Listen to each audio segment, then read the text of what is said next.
Hello everyone, I'm George and we are 10 seconds in the workshop we prepared for all of you today. Zach is just checking that everything is running smoothly while I'm making the introductions. I have, or like we are a group of four here today. Zach is going to coordinate the conversation, and we have Minuttia, who's our content lead, and we also have Adrian, who's our SEO lead.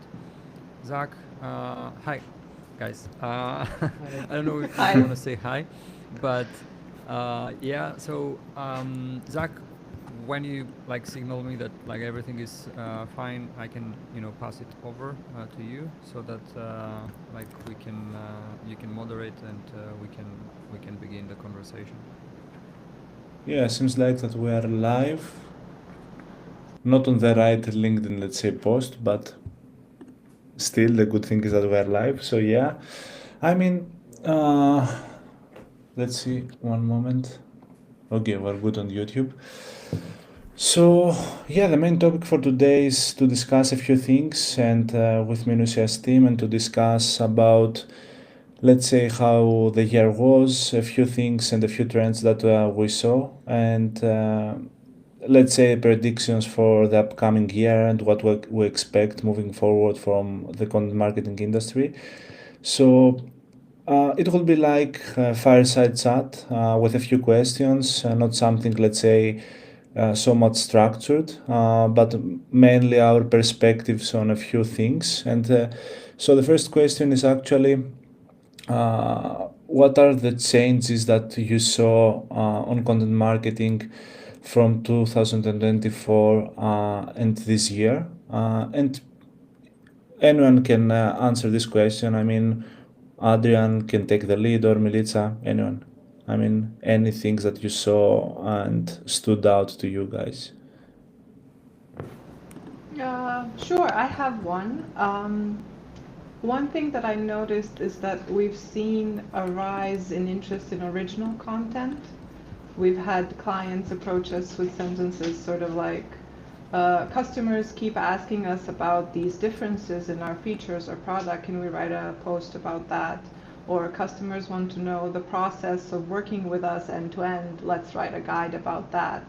So it's not original content only in the sense of data studies and surveys, but also in sales enablement content. And well, I am a big fan of that. And I think this sort of like personalization, being more transparent in content, and companies that lead with like behind the scenes insights and real people, real stories. I think we're going to see more of that in 2026 as we did in 2025 compared to before. Adrian, what about you? Yeah, from my perspective, from an SEO perspective, 2025 was pretty intense, I should say. I mean, it started with the saying that SEO is dead, and now by the end of the year, it rose again from its own ashes like the phoenix.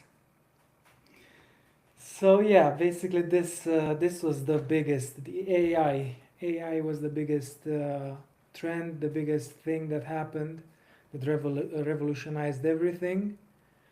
But at the same time, the more things changed, the more they seem to have stayed the same. I mean, even though we have AI now, I mean, the fundamentals of SEO pretty much remain the same and apply to answer engine optimization as well. Like, the pages still need to serve intent, not just keywords. They need to answer questions clearly and directly. There needs to be topicality, authority. They need to be easy to crawl, stuff like that. Everything that applies to SEO seems to apply to AI search as well. So yeah, basically as much as things have changed from this point of view, they kind of stay the same. Yeah, that's my overall perspective here. What I would say is that the biggest change, I guess, I've seen is, and I agree with what Milica and Adrian shared, but to me the biggest change between 2024 and 2025 was mainly the sentiment towards SEO, and this happened, by the way, towards the end of the year, the second half rather, of 2025, and this was basically the sentiment towards SEO and AEO. The interesting thing is that in this survey that Growth Unhinged, Kyle Poyar ran, they asked, I think, 196 GTM leaders, and not sure exactly what the roles were, the job titles, and they shared that one of their top priorities, in fact, the top priority, the top channel for next year is AEO. And interestingly, SEO was somewhere in position, I don't know, like I think below 10, but I don't want to give an exact number because I don't remember. 7 maybe, But yeah. but yeah, but we can look it up. But the difference was significant, and I think it's one of these things that shows how little people know about the association, like the connection or the relationship rather between SEO and AEO, right? Because as Adrian said, some of the things that like feed SEO, basically Google search, these are the same things that feed AEO, right? Or whatever the term you like to use, maybe, right? And so the sentiment has started to shift. We have, some way to go until people get, and when I say by people, I mean people who make like purchasing decisions, and actually, yeah. So it's as you can see, it's funny, but like AEO is first, and SEO sits at position. I don't know. I can see the positions there, but like you get the point, right? I think it's below even 10, right? Which is crazy. And it speaks for the fact that that SEO, which is a fact at this point, got a very bad rep in the past couple of years, and the fact that we haven't done a good enough job communicating the relationship between the two, besides like, or beyond the kind of the need to serve our own interests, meaning not communicate the relationship just to sell, SEO services or whatnot, but to communicate it because, this is what this is, right? Anyway, that's the biggest shift. There have been like other things too, like, I shared a video yesterday with Milica of a guy I discovered, and it was just hilarious. It's one of the best things I've seen. In fact, I think it was the best thing I've ever seen on LinkedIn all these 9 years I've been on the platform. And it was so funny. I think these videos were kind of, kind of picked up steam this year. I'm not sure if that's a trend that's here to stay. I don't say that it's a fad either, but we've seen brands get more creative, let's say. But I think that it's the law of city click-throughs all over again. Something is kind of effective until everyone does it, and like it stops being as effective. Having said that, the bar for creating such videos is higher than just creating a blog post. So I'm not trying to draw any parallels. But anyway, we've seen things like that. We've also seen, as Milica mentioned, like things like original content and whatnot. But for me, the biggest change is that, and I think that this will this will kind of continue or spill over to 2026 and maybe beyond, hopefully beyond, because this means that like this new channel, this emerging channel of AI search is here to stay, and it will become a great channel that will not kind of replace Google, but expand the pie and create new opportunities for companies to get found and get visible and like grow and whatnot.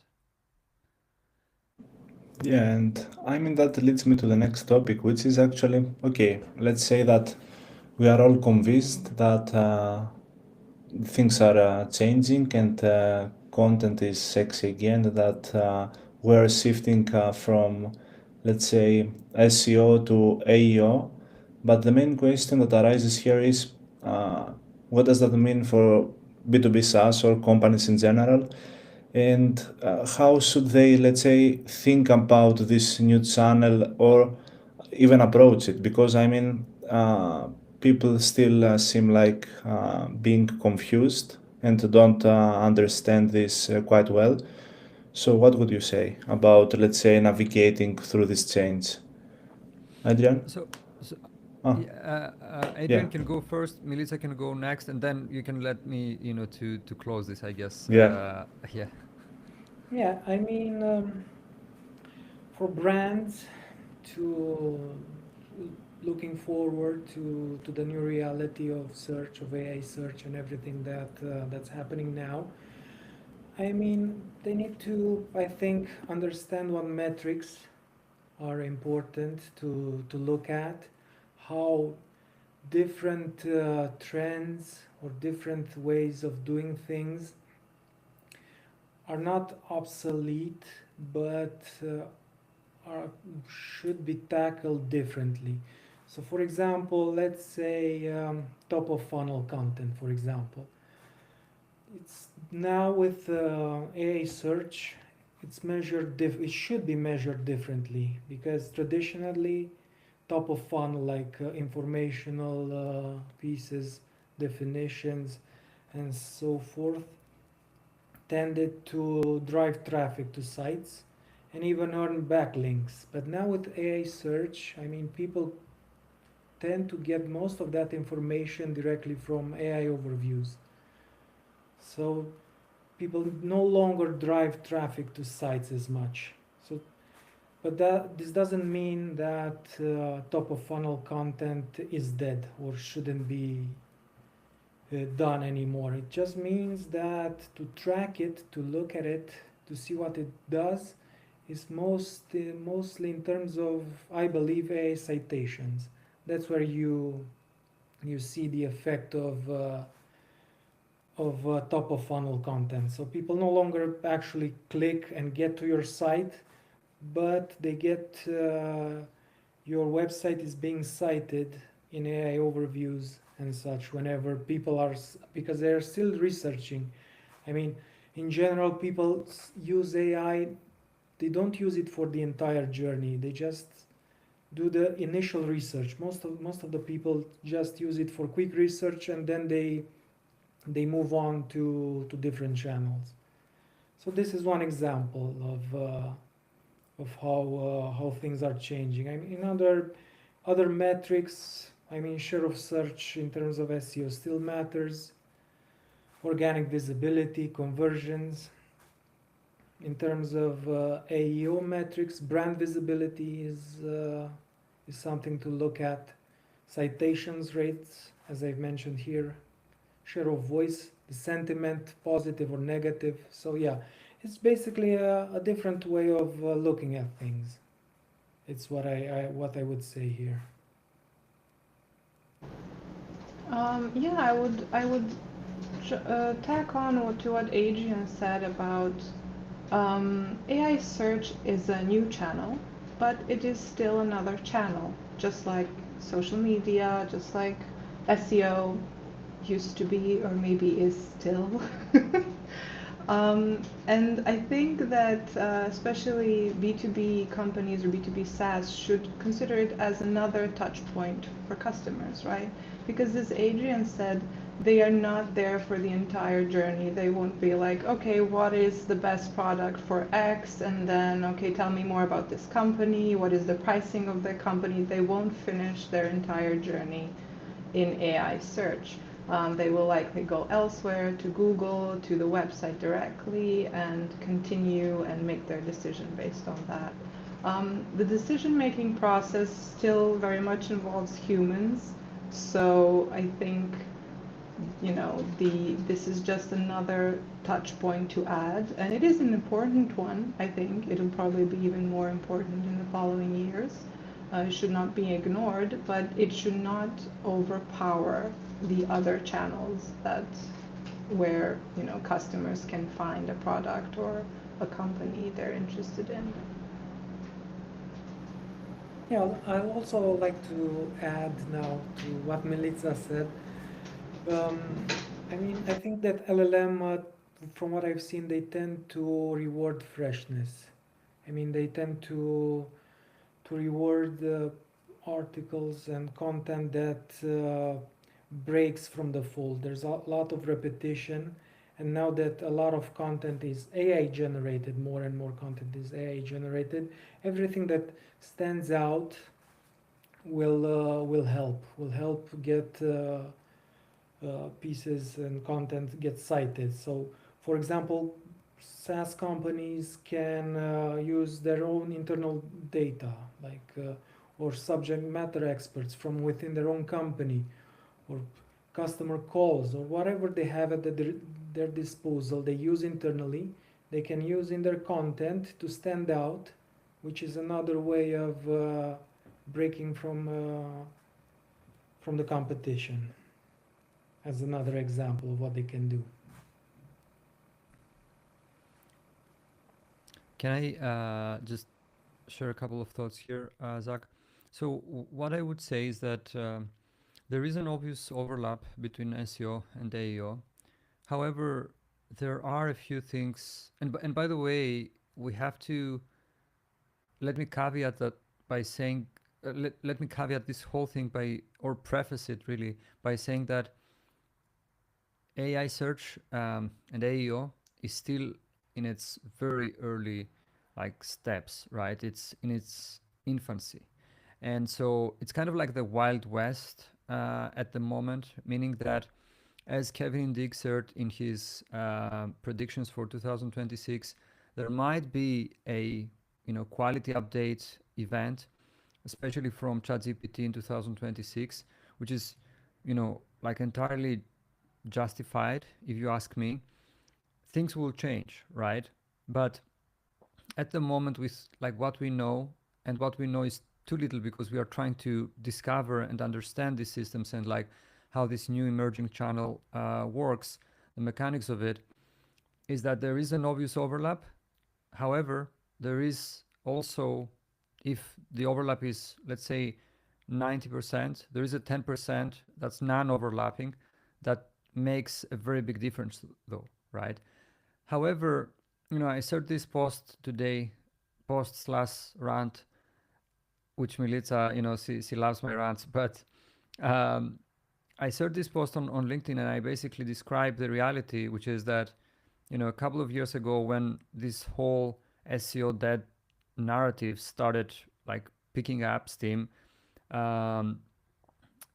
many companies canceled their content programs point blank. And well, guess what? Even with the freshness kind of criteria which Adrian mentioned, which according to a report by Aerops is, like there is a high correlation there. Even with that, the posts that, and by the way, the post I shared was, from a Minuttia client, whom I hope will be an active client again in the near future. But you cancel the program and you have this piece of content, these pages, and you see that these same pages that get you visibility, or that got you visibility in Google search, they get you visibility in AI search as well, right? And that's 2 years later, right? And so there is an obvious overlap, but there is also, as I said, like a 10% that makes all the difference. For example, just the other day I was looking at the AI search, like insights or analytics, whatever term you prefer, and I saw that it picks up pieces that have I want to say commercial intent, but this is not really accurate. For example, it picks up buyer's guides for, like this specific software category, or it picks up kind of jobs to be done type of pieces on how to do this thing using like our product, right? And or this job rather. And so this shows me that many of the things that we think we know, for example, we start with a keyword, or we try to kind of convert this keyword into a prompt, and so on and so forth. These things may be kind of the foundations and can help you kind of form a nice foundation for your AEO strategy, but they may not be enough in this new world, right? And as I said, we expect some kind of headwinds and volatility ahead, but at the same time, and like most likely, quality update events and whatnot, but at the same time, we really need to keep digging to understand like what are these differences that we are not aware of, and that like they emerge as we speak, that we need to factor in when building an AEO strategy. I don't know if anyone has anything to add, but like that's how I see it in a nutshell. I would like to add a small thing here. Like, for example, instead of focusing just on intent, which is something that was traditionally done, we also need to focus now on the persona, on who the content is aimed at. Because as most people know already, whenever you search something in AI search, the results differ based on who you are, based on the person doing the search, based on your history, even the way you phrase things. So knowing your target audience, knowing their pain points is very important. Knowing their workflows and knowing how to address those pain points and workflows with prompts is very important going forward. Yeah. And also, I just wanted to apologize because I've seen some messages on LinkedIn about the live, and it seems like it didn't went live on the original event page, and it started another one. So we had a few messages. Sorry, Liz, Cindy, Sian. But the event will be, and the video will be recorded and will stay published on YouTube, so you can watch it anytime. But you can also leave any, I don't know, questions or comments on YouTube. I'm seeing I have the window open, or also to the new LinkedIn event. So yeah, that's the first part. And the second part is regarding what George said. To be honest, the interesting part from my perspective is that it was a discussion back then regarding if a brand should mention competitors, or if they should create, let's say, bottom of the funnel content regarding mentioning their own brand, and so on. And some brands, especially established brands, didn't want, let's say, to mention their competitors because they felt like they are giving them credit, or I don't know, value. But it seems like it's more important than ever nowadays to own this perspective, how your brand will be presented out there, because as you can see, all these things are actually influence LLMs, and if people are searching for solutions, alternatives, or software, or I don't know, any thing that they are interested in, it seems that like these platforms are trained from sources discussing for the product, the use cases, the team, the budget, and everything. So if you don't own the narrative for your brand, someone else is doing it, and in most cases it won't be for your good. So that's something important there. And yeah, all these things also are leading us into a new era, because when AI started, we all were thinking that we didn't know what to expect moving forward. But it seems now that since the sun has settled, And we have also started working on a few use cases, workflows, and many other internal tools. All these things are starting to work quite well on our day to day. And I also wanted to ask you about, let's say, AI and use cases that you've seen doing, let's say, your day to day better. A few internal tools. George, you can mention many of them that you're working on. But yeah, I wanted to understand how do you see AI, let's say, fits into content marketing and SEO moving forward. Sure. Melissa, Adrian, if you don't mind, I can go first here.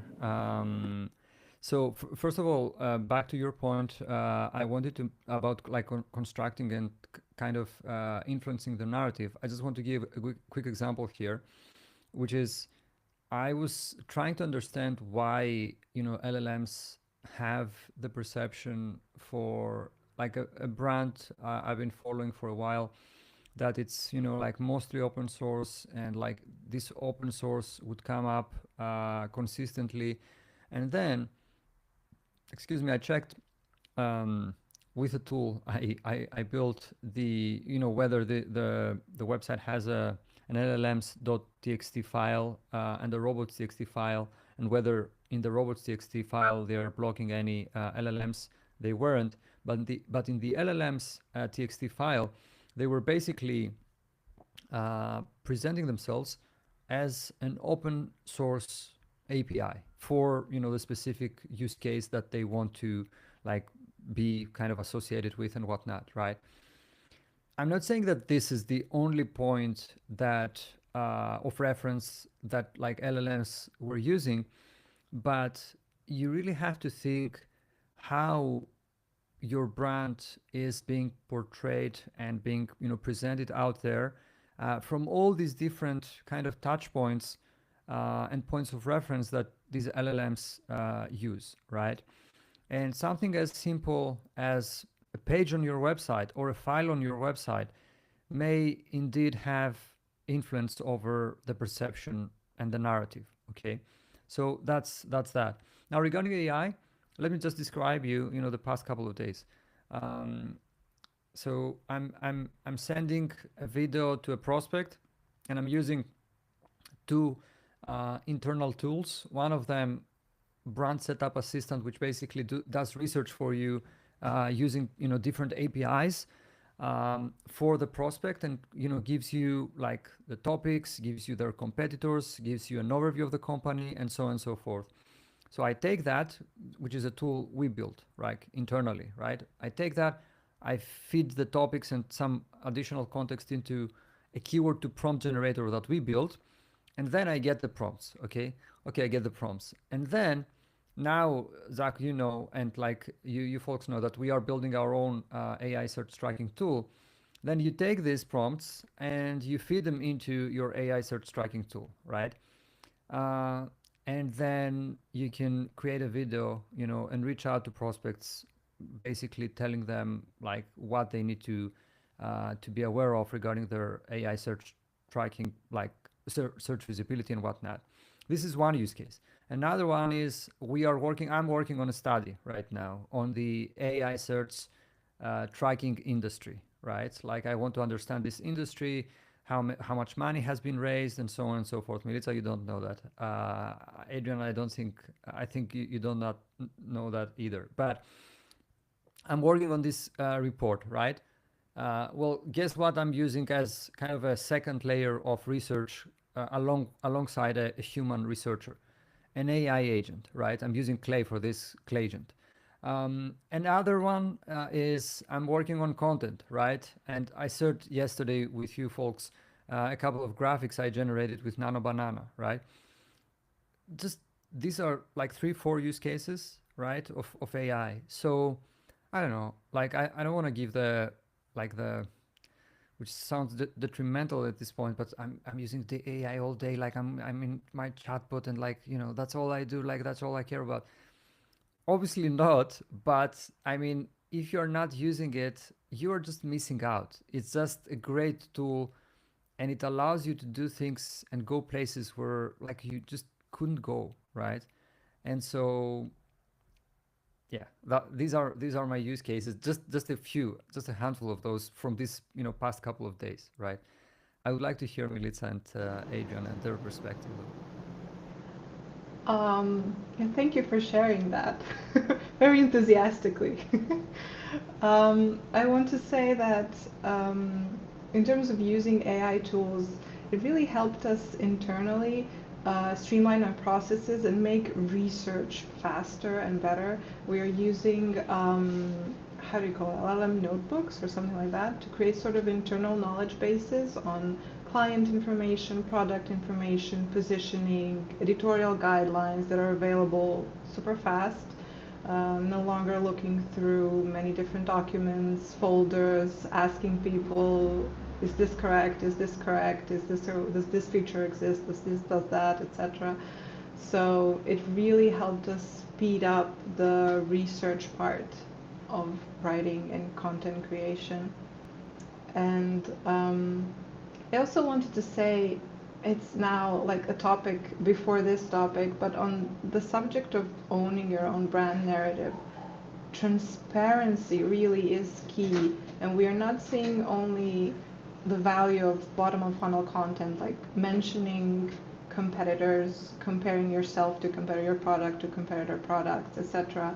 But also being very open about when your product might not be the right fit, for whom it might not work, why it might not work, why it's not the best for a specific persona or something. So creating content on that level is also incredibly helpful, not only for AI search, but the human element of decision making as well.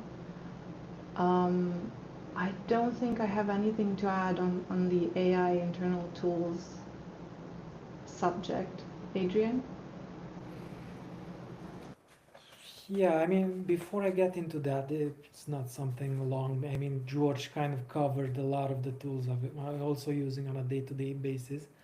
But on what you said, Milica, regarding transparency, I completely agree. I mean, having a brand position that shows exactly where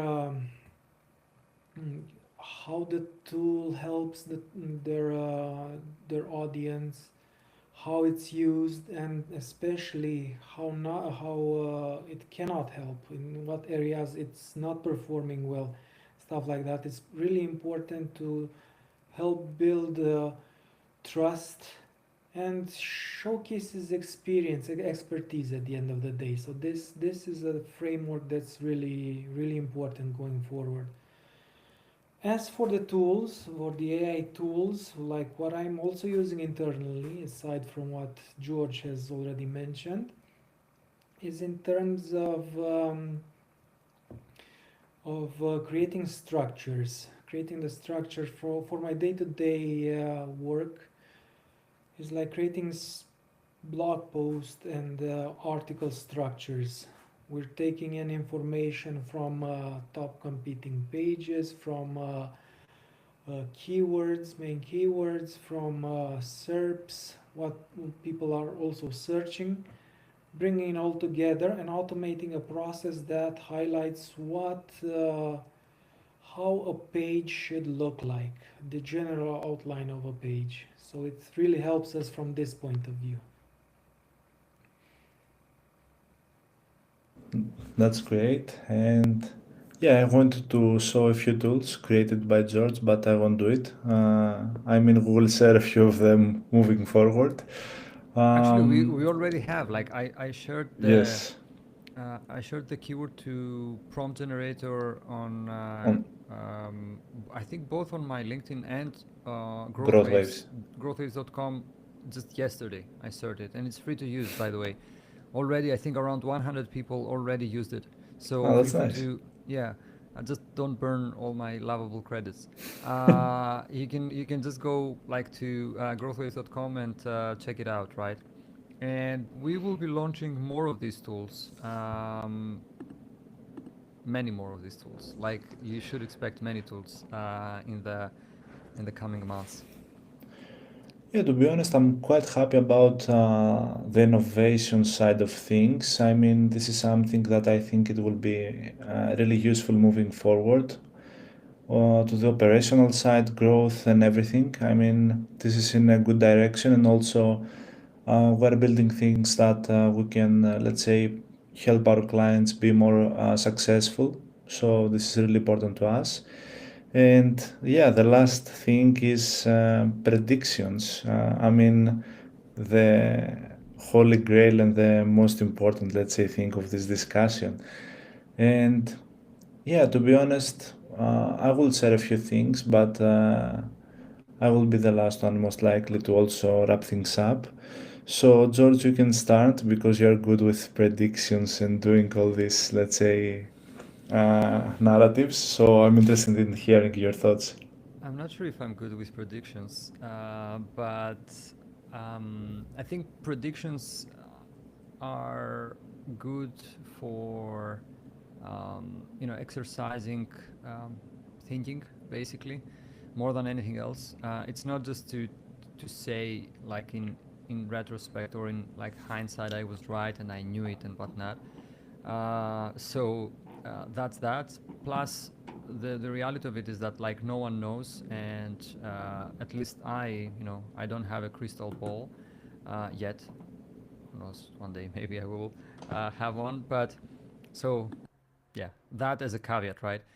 So I shared my predictions for 2026. Most of them were not kind of related to or as much related to this, like for the context of what we are discussing. One of them was that AEO will kind of be established as a separate channel, which we kind of see, right? Because from the report you shared earlier, from this survey of 196 GTM leaders by Kyle Poyar, like you can see that people consider, of course, it's kind of biased because they separate AEO and SEO. So you have to kind of, you can't say, yeah, but I consider them, like, there is an obvious overlap here. But anyway, I think that AEO will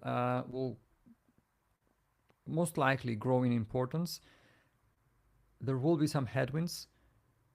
I think that this will benefit SEO and content, as we discussed at the beginning, seems to kind of coming back to the surface, even though it never really left.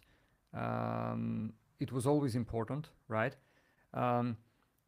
Though how we approach it may change, meaning that, like, we may have to forget some of the practices of the past. As I mentioned, you may have to go beyond keywords and search volumes or prompt volumes and whatnot. If you think that I need to create a buyer's guide to kind of like establish some like basic understanding of when people should look for or should choose a solution like mine over anything else, then you should just go ahead and do it, right? And I think that as we gain understanding of like what drives visibility there, we will be sharing more insights.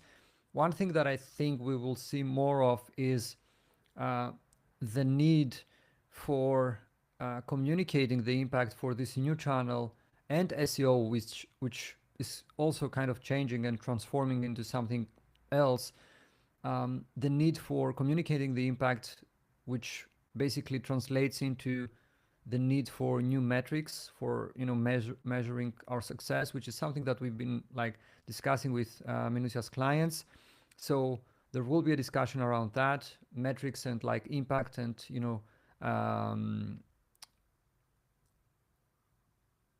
attribution and whatnot. Then I think that inevitably there have to be some changes around Reddit and like UGC content and how this content influences all these LLMs and the perception they have over certain brands and whatnot, because we've seen how easy it is after all for the game to be rigged, right? And so I would expect certain things to change there. I'm not exactly sure as to what can change, but something has to change, because it is very easy to influence either, like, an influence can be either good or bad, right? Like you can do positive digital PR, or you can even do damage, right, at a certain brand. And so that's that. And I don't know. Besides that, I would like to pause for a minute and hear what Melita and Adrian have to say. But yeah, that kind of like these are some thoughts. I didn't have this structured, by the way. Some thoughts here and there, and from conversations I've been having over the past few weeks. Yeah.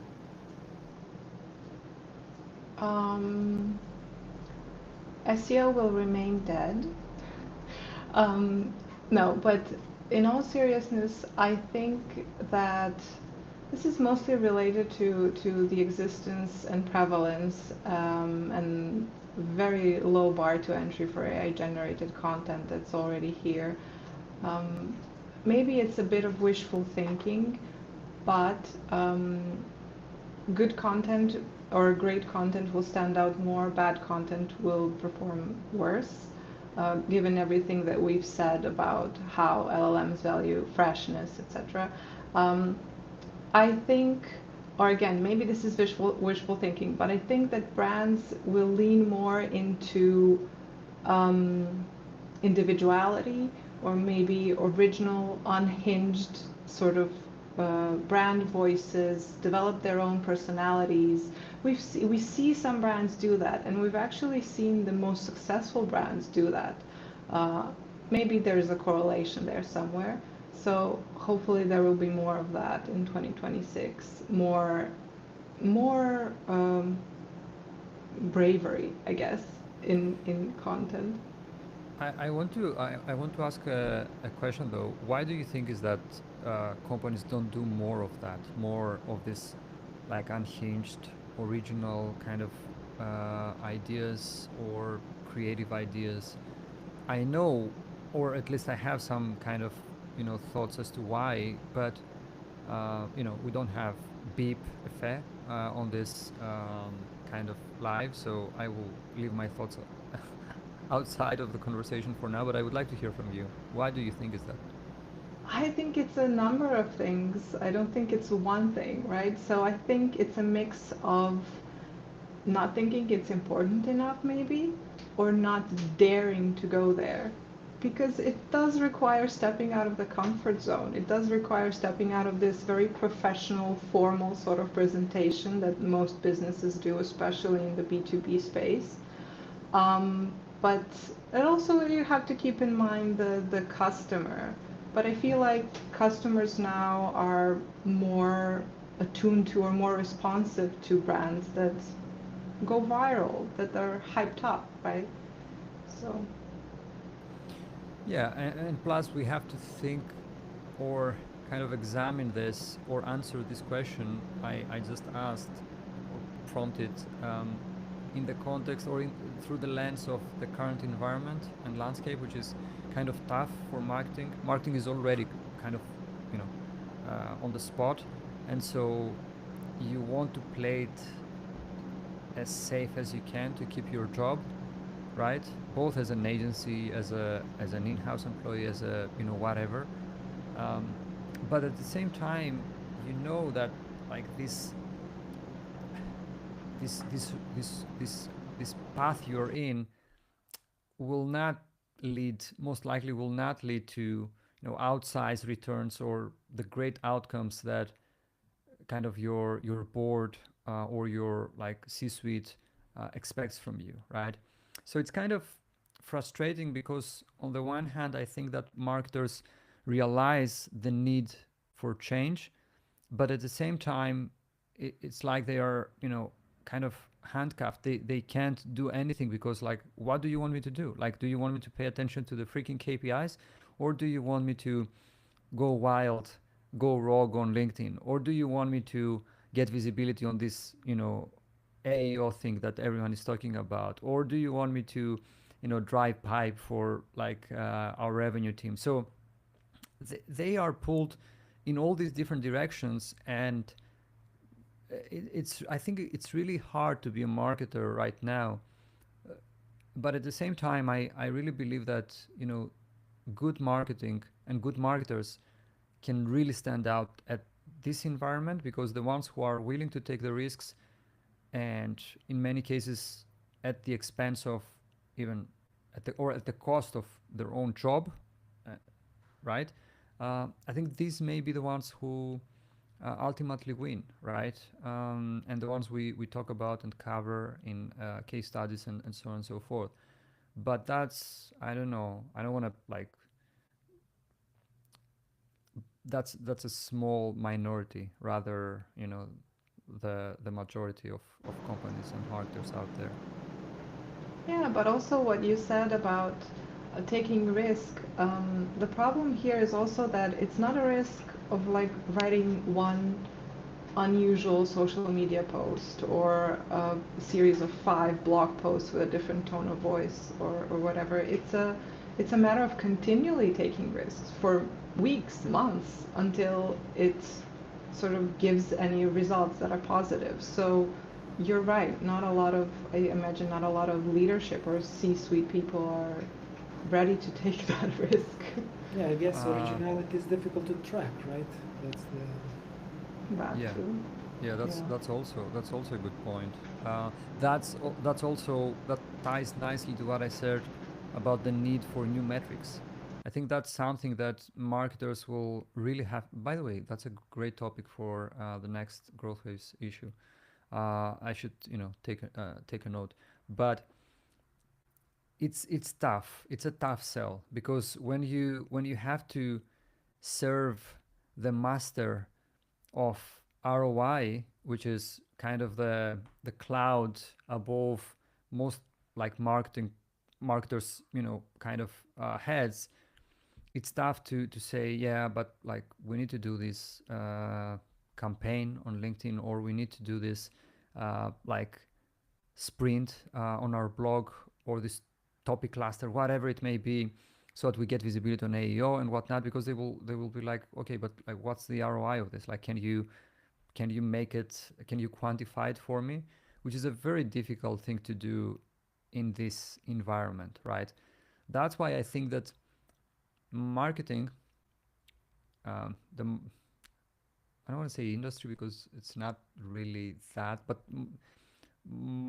marketing professionals have to do a better job at kind of communicating these things and talking about these emerging channels, like the connections between like these and like already established though volatile channels such as SEO, the need for creativity, even by using other examples, right? So yeah. Adrian, any thoughts that George or Melissa didn't cover? I mean, I don't want to bank on what both Melissa and George said. I mean, yeah, I do believe that if in the future originality will stand out, transparency and originality will stand out, especially focused on personas, content created specifically for the people by the people. But from an SEO perspective, I think, as Milica said, I mean, I don't know exactly if it will die, but it will certainly change, as George said, in the sense that it will support this originality going forward, like the technical foundation of it. It won't be maybe as prominent as it is now or was in the past, but more like a foundation, a technical foundation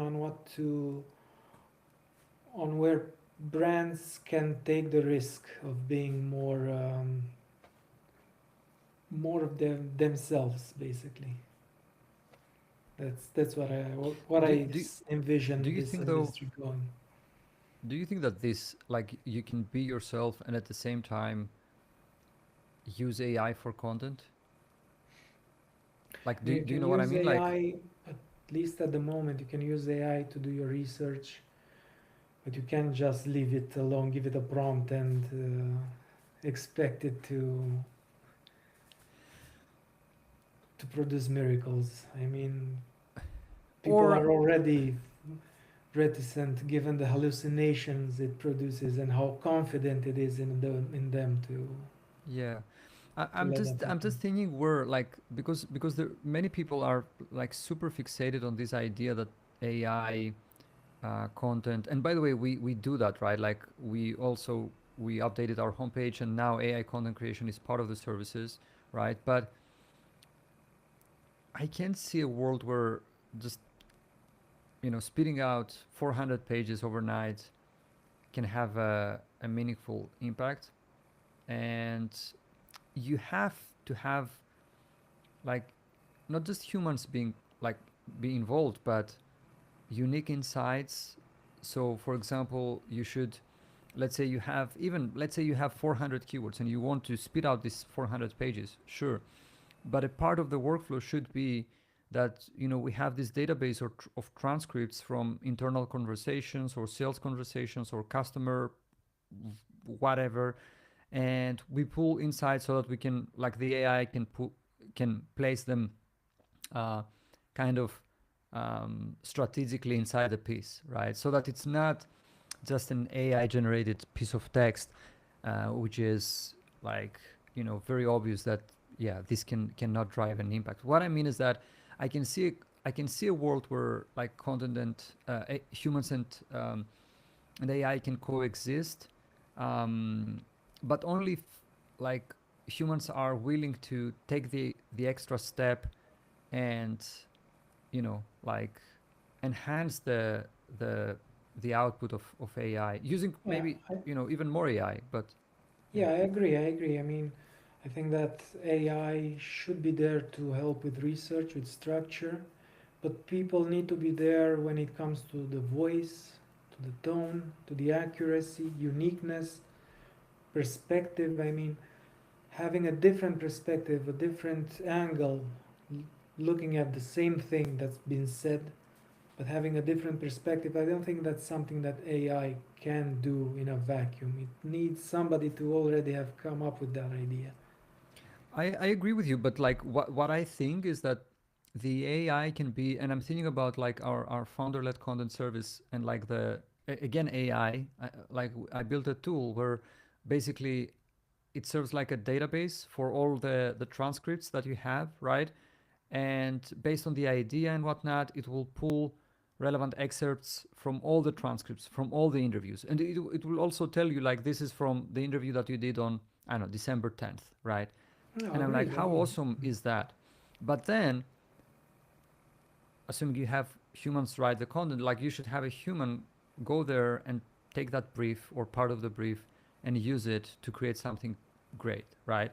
Or, like, if you want to kind of approach that from a different, or at a different step in that process, you can have AI knowing, having all this context from all these conversations, take the draft and say that, you know what, but this is not actually accurate because, I can't kind of confirm what you're saying based on any of the interviews that you've done with this Makes sense, executive, yeah. with this founder, with this whomever, right? So, Melissa, do you have anything to add here?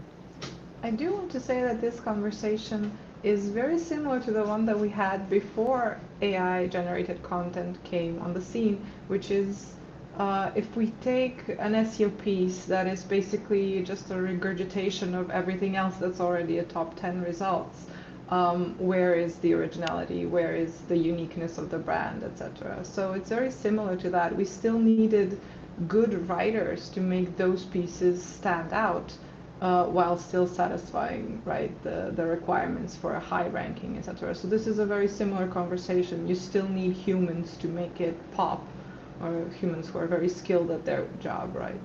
So Or to orchestrate, to use a word that, like, is like, growing in kind of usage, to orchestrate the workflow that kind of enables AI to use these insights in a way that's scalable and, high quality, and so on and so forth. Like, you can like, we build these things, like, and these systems, and it's great to see them, but and especially after like having seen them, I can't accept that you can just create a piece of content which is just like, as Milica said, I will not attempt to say this word again, but because it's difficult. Um, just the recycling, right, of what's already out there, right? You have to like at least build the workflows for creating something that stands out, right? That has more chances of getting visibility, whatever your objective may be, right? So, and you see that not just with content for Google search and AI search, you see that with LinkedIn content a lot. Like I can see a lot of LinkedIn content that's just AI, right? And I can also see and spot content that's AI plus, human input, right? And yeah, I don't know. Like, I just think that, a coexistence is possible, and you can just build like amazing things with all these tools that are available out there. Or if they are not, you can just build them, right? So yeah. Yeah, I mean, I agree with all of you. I don't want to, let's say the same things again, but we all agree that positioning is really important moving forward. And I mean, positioning as an overall, let's say, part of the marketing mix, because I mean, the competition with AI and all these things happening is uh, really high. And also, when it comes to content, I mean, it's not an era, let's say, to play it safe. First of all, the competition is really high, as I mentioned, and not only that, but there are also many people who are just spitting content out there, and quantity now it's not an issue. So also, it's not on the only, let's say, parameter to look. Now that could be quality, because you may have quality but you also need, let's say, to produce the output. So I can only imagine the coexistence, as you mentioned, George, from AI and all these operations and workflows with human input and human in the loop who will, let's say, be responsible for the whole process, and also someone who will actually lead the narrative and take into account to maintain, let's say, the brand identity. So yeah, let's see. I mean, from the market perspective, I think that the sentiment is much better than it was. Not sure about SEO, but AO seems like a trendy thing, and Which is since crazy, which is SEO, crazy yes, because it's not just the yes, overlap, but it's like the channel still gives, it's crazy. yeah. Sure, it's volatile. Sure, it's changed. Sure, Google, like their intentions, I think, are not the best towards like publishers and websites and whatnot, but it still gives, right? So I don't know. I'm just having trouble uh, understanding what are other kind of financially viable and ROI friendly and low maintenance, all these great things about SEO and AEO, SEO mostly, not AEO. Let's leave AEO outside for now. Um, have so has right. So I don't know, like it's crazy, but it's a perception hit, and I think that like as you said earlier, like now that the dust kind of starts to settle, we may see a more friendly environment towards the channel. Yeah. And also the last thing before we, let's say, close this live, is that from the other side, from the service provider side that we are, is actually a really interesting era, because we have also to adapt on all these things, but also all these discussions that we have with our clients and all these, let's say, concerns and so on. It's also kind of pushing us forward to create new things, innovate, uh, start thinking about new metrics, way to explain our work, prove the effectiveness of the channels, and so on. So I see it as a challenging, let's say, environment, but this is for the good. I mean, as I perceive it from everyone. And yeah, so if we don't see you until 2026, but I can only say that we will have more of these lives moving forward. Uh, yeah, happy New Year to everyone and happy holidays and see you all. Yeah, thank you all for tuning in. Thank you guys for doing this. And if anyone has questions, feel free to reach out on LinkedIn and just drop us a note. Let us know what you think and let us know if you have any questions. And I think that we are kind of turning on the engine and at Minuttia, and you should expect many great things moving forward. Yeah, thank you very much, everyone. Thank you. Thank you.